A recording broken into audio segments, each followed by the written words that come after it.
Hello বন্ধুরা, welcome to my channel technical tip solution. আমার নাম মানিক। তো বন্ধুরা, আজকের ভিডিওর মাধ্যমে তোমাদের কাছে শেয়ার করব যে লক্ষ্মীর ভাণ্ডার স্কিম, লক্ষ্মীর ভাণ্ডার নিয়ে নতুন সিদ্ধান্ত 1 জানুয়ারির আগে জানুন। 2021-এর বিধানসভা নির্বাচনের আগে এই লক্ষ্মীর ভাণ্ডার প্রকল্পের কথা বলেছিলেন মুখ্যমন্ত্রী। তারপরে ক্ষমতায় আসার পর তিনি এই প্রকল্পে পশ্চিমবঙ্গের মা বোনেদের জন্য চালু করেন। অনেকেই মনে করেন তৃণমূল সরকারের তৃতীয়বার ক্ষমতায় আসার পেছনে এই প্রকল্পের অবদান আছে। এই প্রকল্পের মাধ্যমে বাড়ির মহিলাদের হাতে প্রতি মাসে কিছু টাকা তুলে দেয় সরকার। এই প্রকল্পের মূল উদ্দেশ্য হলো মহিলাদের হাতে হাত খরচ তুলে দেওয়া। Important news for Lakshmi Bhandar scheme. এই লক্ষ্মীর ভাণ্ডার প্রকল্পের সব শ্রেণীর মহিলারাই আবেদন করতে পারবেন। তপশিলি জাতি ও উপজাতি মহিলারা 1000 টাকা করে প্রতি মাসে পান, আর সাধারণ মহিলারা 500 টাকা করে প্রতি মাসে পান। তবে এই প্রকল্পের সুবিধা পেতে কিছু শর্ত পূরণ করতে হয়। সেই শর্ত পূরণ হলেই প্রকল্পের জন্য আবেদন করতে পারবেন। তবে সেই সব শর্ত খুব একটা কঠিন নয়। যেসব মহিলারা সরকারি বা কোনো বেসরকারি সংস্থার সাথে যুক্ত তারা এই লক্ষ্মীর ভাণ্ডার প্রকল্পের জন্য আবেদন করতে পারবেন না। এছাড়া যারা ইনকাম ট্যাক্স রিটার্ন জমা করেন তারাও আবেদন করতে পারবেন না। আর এই প্রকল্পের আবেদন করতে গেলে আবেদনকারীর বয়স হতে হবে 25 বছর, তাহলেই আবেদন করতে পারবেন।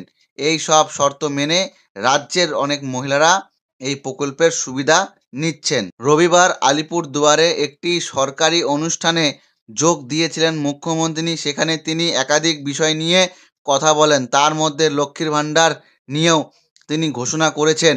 এই দিন তিনি এই প্রকল্পের গুরুত্বপূর্ণ কিছু তথ্য নিয়েও আলোচনা করেন। তার মধ্যে তিনি বলেন, একটি পরিবারের কতজন এই প্রকল্পের সুবিধা দিতে পারবেন, এক পরিবারে কতজন মহিলা এই প্রকল্পের সুবিধা পাবেন তা নিয়ে একটি নির্দিষ্ট নির্দেশিকা রয়েছে।